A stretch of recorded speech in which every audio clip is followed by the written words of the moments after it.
Let us start. Now we are going to discuss on this point. We will need much more than this resolution. केवल इस उद्देश्य प्रस्ताव से काम चलने वाला नहीं था. एक और क्वेश्चन था सामने संविधान सभा के, questions of economic backward people. Okay, इस पे चर्चा किस तरह से हुई. एनजी रंगा एंड रियल माइनॉरिटी, एक सदस्य के विचार. NG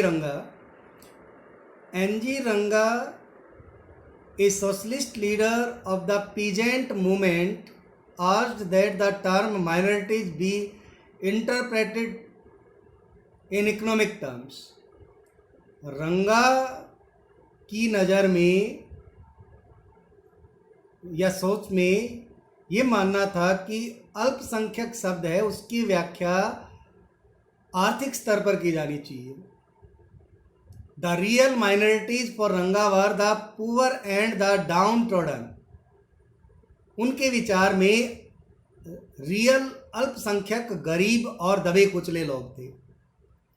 He welcomed the legal rights the constitution was granting to each individual but pointed to its limits. उन्होंने इस बात का स्वागत किया कि संविधान में प्रत्येक व्यक्ति को कानूनी अधिकार दिए जा रहे हैं, लेकिन कहीं ना कहीं उन अधिकारों की सीमाओं को भी चिन्हित किया. In his opinion, it was meaningless for the poor people in the villages to know that they now had the fundamental rights. उन्होंने ये कहा कि जब तक संविधान सम्मत अधिकारों को लागू करने के लिए कोई इफेक्टिव इंतजाम नहीं किया जाएगा, तब तक गरीब लोगों के लिए इन अधिकारों का कोई मतलब नहीं है. So it was essential to create conditions where these constitutionally enshrined rights could be effectively enjoyed. इसलिए ये बहुत ज़रूरी हो जाता है कि इन अधिकारों को इफेक्टिवली लागू किया जाए, ताकि अब गरीब लोग भी अपने अधिकारों का आनंद उठा सके. For this they needed protection, they needed props, they need a leader, said रंगा. रंगा ने कहा कि उन्हें सहारों की ज़रूरत है. उन गरीब लोगों को एक सीडी चाहिए. रंगा also drew attention to the gulf that separated the broad masses of Indians and those claiming to speak on their behalf in the Constituent Assembly. रंगा ने आम जनता और संविधान सभा में उनके प्रतिनिधित्व का दावा करने वालों के बीच मौजूद विशाल खाई की ओर भी ध्यान आकर्षित कराया. नेक्स्ट,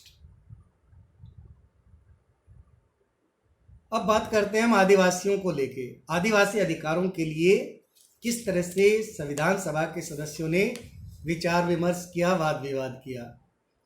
और इनमें एक बहुत इंपॉर्टेंट नाम आता है Jaipal Singh about tribal. The tribals had among its representatives to the assembly the gifted orator Jaipal Singh. इस समूह के प्रतिनिधियों में जयपाल सिंह जैसे जबरदस्त वक्ता शामिल थे और उन्होंने उद्देश्य प्रस्ताव का स्वागत करते हुए क्या कहा. In welcoming the objective resolution, Singh said, as an adivasi I am not expected to understand the legal intricacies of the resolution. एक आदिवासी होने के नाते मुझसे यह उम्मीद नहीं की जा सकती कि मैं इस प्रस्ताव की पेचीदगियों को समझता होऊंगा. But my common sense tells me that every one of us should march in that road to freedom and fight together. लेकिन उन्होंने ये बात कही कि हम में से हर एक व्यक्ति को मुक्ति के उस मार्ग पर चलना चाहिए और मिलकर लड़ना चाहिए. Sir, if there is any group of Indian people that has been shabbily treated, it is my people.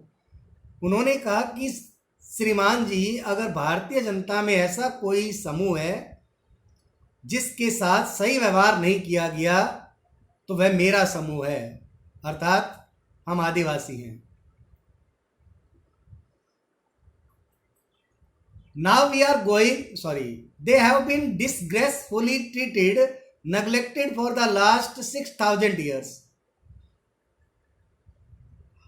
मेरे लोगों को अर्थात आदिवासियों को पिछले 6,000 साल से अपमानित किया जा रहा है, उपेक्षित किया जा रहा है. Now we are going to start a new chapter of independent India, where there is equality of opportunity, where no one would be neglected. और अब स्वतंत्र भारत का एक ऐसा अध्याय रचा जा रहा है जहां पर सबके पास अवसरों की समानता होगी और जहां किसी की उपेक्षा नहीं होगी. Next, Singh spoke eloquently on the need to protect the tribes and ensure conditions that could help them come up to the level of the general population. Singh ने आदिवासियों की सुरक्षा तथा उन्हें आम आबादी के स्तर पर लाने के लिए जरूरी परिस्थितियां रचने की आवश्यकता पर बहुत ही सुंदर शानदार वक्तव्य दिया. क्या कहा उन्होंने? Tribes were not a numerical minority, he argued, but they needed protection. उन्होंने कहा कि आदिवासी कबीले संख्या की दृष्टि से अल्पसंख्यक नहीं है, लेकिन उन्हें इस संरक्षण की आवश्यकता है. They had been disposed of the land they had settled, deprived of their forest and pasture, and forced to move in search of new homes. अंग्रेजी शासन काल में बहुत सारे फॉरेस्ट एक्ट हैं, वो बनाकर आदिवासियों को उनके जो राइट्स थे उनसे वंचित किया गया. तो सिंह आगे क्या कहते हैं? उन्हें वहां से बेदखल कर दिया गया जहां वे रहते थे, उन्हें उनके जंगलों और चरागाहों से वंचित कर दिया गया, आदिवासियों को घरों के तलाश में भागने के लिए मजबूर किया गया. Perceiving them as primitive and backward, the rest of society had turned away from them, spurned them. आगे जयपाल सिंह कहते हैं कि उन्हें आदिम और पिछड़ा मानते हुए शेष समाज ने उन्हें नफरत की नजर से देखा. He made a moving plea for breaking the emotional and physical distance that separated the tribals from the rest of society. Our point is that you have got to mix with us. Jaipal Singh ji ने आदिवासियों और शेष समाज के बीच मौजूद भावनात्मक और भौतिक फासले को खत्म करने के लिए बड़ा ही इमोशनल बयान दिया. उनका कहना था कि हम आपके साथ मेलजोल चाहते हैं, समाज के सभी वर्गों के साथ मेलजोल चाहते हैं. We are willing to mix with you. Singh was not asking for separate electorates, but he felt that reservation of seats in the legislature was essential to allow tribals to represent themselves. Jaipal Singh पृथक निर्वाचिका के हक में नहीं थे, लेकिन उनको भी यह लगता था कि विधायिका में आदिवासियों को प्रतिनिधित्व प्रदान करने के लिए सीटों के आरक्षण की व्यवस्था करना जरूरी है. Next main key point, we were suppressed thousands of years. अब हम यहाँ पे बात करेंगे डिप्रेस्ड कास्ट, उनको लेके किस तरह की चर्चा हुई, संविधान सभा के सदस्यों के बीच वाद विवाद हुआ और किस तरह से उनके अधिकारों को प्रोटेक्ट करने के लिए संविधान सभा ने कदम उठाया। Questions of depressed classes. Some members of the depressed caste emphasized that the problem of the untouchables could not be resolved through protection and safeguard alone. Their disabilities were caused by the social norms and the moral values of caste societies. दमित जातियों के कुछ सदस्यों का आग्रह था कि जो अछूत समस्या है, अस्पृश्यता की समस्या है, उसको केवल संरक्षण और बचाव के जरिए हल नहीं किया जा सकता। उनकी अपंगता के पीछे जाति विभाजित समाज के सामाजिक कायदे कानूनों और नैतिक मूल्य मान्यताओं का हाथ है। एक सदस्य, उन्होंने, जिनका नाम नागप्पा है, उन्होंने इस प्रश्न पर चर्चा करते हुए कहा कि we have been suffering but we are prepare to suffer no more, said J Nagappa from Madras.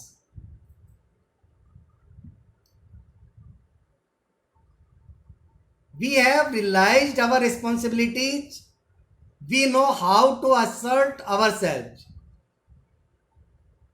Nagappa pointed out that numerically the depressed caste were not a minority. They formed between 20 and 25% of the total population. Their suffering was due to their systematic marginalization, not their numerical insignificance. They had no access to education, no share in the administration. Nagappa ने कहा कि संख्या की दृष्टि से हरिजन अल्पसंख्यक नहीं है। आबादी में उनका हिस्सा 20 से 25% है, लेकिन उनकी पीड़ा का कारण यह है कि उन्हें बाकायदा समाज व राजनीति के हाशिए पर रखा गया है। उनके पास न तो शिक्षा तक पहुंच थी और न ही शासन में हिस्सेदारी। नेक्स्ट,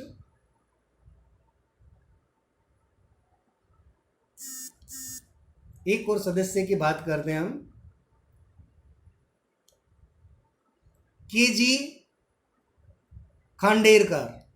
उन्होंने संविधान सभा को संबोधित करते हुए क्या कहा? Addressing the assembly of K G. Khandekar of the central province said, we were suppressed for thousands of years, suppressed to such an extent there neither our minds nor our body and now even our hearts work, nor are we able to march forward. After the partition, violence, Ambedkar too no longer argued for separate electorate. The Constituent Assembly finally recommended that untouchability be abolished, Hindu temples be thrown open to all castes, and seats in legislature and jobs in government offices be reserved for the lowest caste.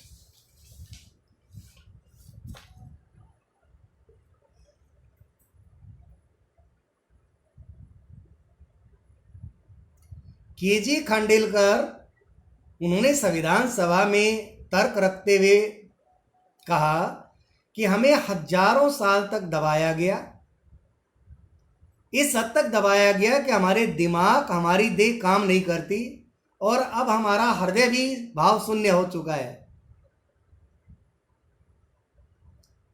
ना ही हम आगे बढ़ने के लायक रह गए हैं, यह हमारी स्थिति है। इन सब दलीलों को सुनने के बाद कॉन्स्टिट्यूएंट असेंबली ने फाइनली क्या रिकमेंड किया? संविधान सभा ने अंततः यह सुझाव दिया कि अस्पृश्यता का उन्मूलन किया जाए, हिंदू मंदिरों को सभी जातियों के लिए खोल दिया जाए और निचली जातियों को विधायिकाओं और सरकारी नौकरियों में आरक्षण दिया जाए। इस चैप्टर के नेक्स्ट मेन की पॉइंट्स पे डिस्कस करेंगे और अगला टॉपिक है इसमें the powers of the state, राज्य की शक्तियां। केंद्र और राज्यों के बीच शक्तियों का बंटवारा, उसको लेके संविधान सभा में किस तरह से वाद विवाद विचार विमर्श हुआ। The powers of the state, one of the topics most vigorously debated in the Constituent Assembly was the respective rights of the central government and the states. Among those arguing for strong center was Jawaharlal Nehru. संविधान सभा में इस बात पर काफी बहस हुई कि केंद्र सरकार और राज्य सरकार के क्या अधिकार होने चाहिए, और कुछ संविधान सभा के सदस्य थे वो शक्तिशाली केंद्र सरकार के पक्ष में थे और उनमें से एक जवाहरलाल नेहरू भी थे। As he put it in letter to the president of the constitution assembly, it would be injurious to the interest of the country to provide for a weak central authority. Jawaharlal Nehru ji ने संविधान सभा के अध्यक्ष को एक पत्र लिखा और उसमें उन्होंने कहा कि अब जबकि विभाजन एक हकीकत बन चुका है, एक दुर्बल केंद्रीय शासन की व्यवस्था देश के लिए हानिकारक होगी। Next, 3 list of subjects, union, state and concurrent. संविधान के मसवीदे में जितने भी विषय थे उनकी 3 सूचियां बनाई गई, union, state and concurrent list. The draft constitution provided for 3 list of subjects, union, state and concurrent. The subject in the first list were to be the preserve of the central government, while those in the second list were vested with the states. As for the third list, here center and state shared responsibility. पहली सूची के विषय केवल केंद्र सरकार के अधीन होने थे और दूसरी सूची के विषय केवल राज्य सरकार के अंतर्गत आने थे, और तीसरी सूची के विषय केंद्र और राज्य दोनों की साझा जिम्मेदारी थी। Besides, Article 356 gave the center the powers to take over state administration on the recommendation of the governor. अनुच्छेद 356 में गवर्नर की सिफारिश पर केंद्र सरकार को राज्य सरकार के सारे अधिकार अपने हाथ में लेने का अधिकार दे दिया। ये संविधान सभा ने डिसाइड किया।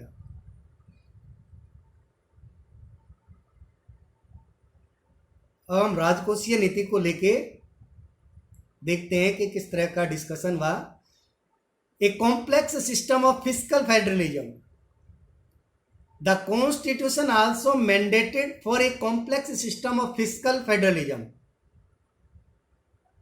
संविधान में राजकोषीय संघवाद की भी एक जटिल व्यवस्था बनाई गई थी। In the case of some taxes, for example custom duties, company tax, the center retained all the proceeds. In other cases, such as income tax and excise duties, it shared them with the states. In still other cases, for instance, estate duties, it assigned them wholly to the state.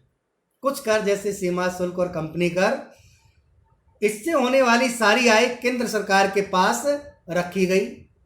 कुछ अन्य मामलों में जैसे आयकर और आबकारी शुल्क, इससे होने वाली आय राज्य और केंद्र सरकारों के बीच बांट दी गई, और अन्य मामलों से होने वाली आय जैसे राज्य स्तरीय शुल्क पूरी तरह से राज्यों को सौंप दिए गए।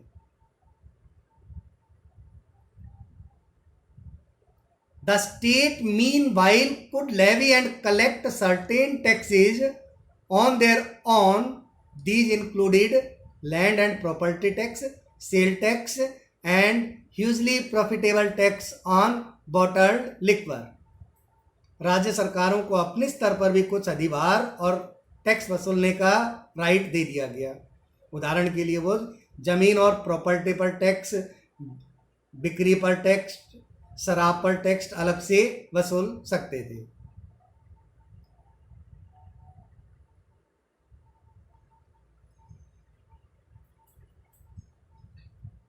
कुछ संविधान सभा के सदस्यों का ये मानना भी था कि अगर केंद्र को ज़्यादा शक्तिशाली बना दिया गया या केंद्र को शक्तियां नहीं दी गई तो उसके कुछ दुष्परिणाम हो सकते हैं। The centre is likely to break, केंद्र बिखर जाएगा। The rights of the state, राज्यों को अधिकार देने की सबसे शक्तिशाली हिमायत की, तो वो एक संविधान सभा के सदस्य थे K Santhanam. The rights of the states were most eloquently defended by K Santhanam from Madras. उन्होंने क्या कहा? There is almost an obsessions that by adding all kinds of power to the center we can make it strong. This was a misconception, said Santhanam. उन्होंने यह दलील दी कि तमाम शक्तियां केंद्र को सौंप देने से वह मजबूत हो जाएगा। ये एक गलतफहमी है। If the center was overburdened with responsibilities, it could not function effectively. उन्होंने आगे कहा कि यदि केंद्र के पास जरूरत से ज्यादा जिम्मेदारियां होंगी तो वो इफेक्टिवली काम नहीं कर पाएगा। Okay, as for the states, Santhanam felt the proposed allocation of powers would cripple them. इसलिए उनका क्या मानना था कि कुछ शक्तियां हैं वो राज्यों को दे दी जाए। ओके, अगर ऐसा नहीं होगा तो शक्तियों का मौजूदा वितरण है राज्यों को पंगु बना देगा। The fiscal provisions would impoverish the provinces since most taxes except land revenue had been made the preserve of the centre. राजकोषीय प्रावधान प्रांतों को खोखला कर देगा क्योंकि भू राजस्व के अलावा ज्यादातर टैक्स केंद्र सरकार के अधिकार में दे दिए गए हैं। आगे क्या कहते हैं वो? I do not want any constitution in which the unit has to come to the centre and say I can not educate my people, I can not give sanitation, give me a dole for the improvement of roads, of industries. उन्होंने ये कहा कि मैं ऐसा संविधान नहीं चाहता जिसमें इकाई को, राज्य को आकर केंद्र से ये कहना पड़े कि मैं अपने लोगों की शिक्षा की व्यवस्था नहीं कर सकता, मैं उन्हें साफ सफाई नहीं दे सकता, मुझे सड़कों में सुधार, उद्योगों की स्थापना के लिए आप खैरात दीजिए, दान दीजिए। Let us rather wipe out the federal system and let us have unitary system. बेहतर होगा कि हम संघीय व्यवस्था को पूरी तरह खत्म कर दें और एकल व्यवस्था स्थापित करें। Next, in a few years, he said, all the provinces would rise in revolt against the center. उन्होंने क्या कहा कि कुछ ही सालों में सारे प्रांत केंद्र के विरुद्ध उठ खड़े होंगे, विद्रोह हो जाएगा। अगर शक्तिशाली केंद्र हुआ तो, अधिकार नहीं मिले राज्यों को तो। Many other from the provinces echoed the same fear. बहुत सारे संविधान सभा के जो सदस्य थे वो भी इस बात से परेशान थे। दे fought hard for fewer items to be put on the concurrent and union list. उन्होंने इस बात के लिए जमकर जोर लगाया कि समवर्ती सूची और केंद्र सूची में कम से कम विषय रखे जाएं, ज्यादा से ज्यादा विषय राज्य सूची में हो. A member from Odisha warned that the centers is likely to break since powers had been excessively centralized under the constitution. Orissa के एक सदस्य ने तो यहां तक चेतावनी दे डाली कि संविधान में शक्तियों के बेहिसाब केंद्रीकरण के कारण केंद्र बिखर जाएगा. नेक्स्ट आगे हम बात करेंगे अगले वीडियो में.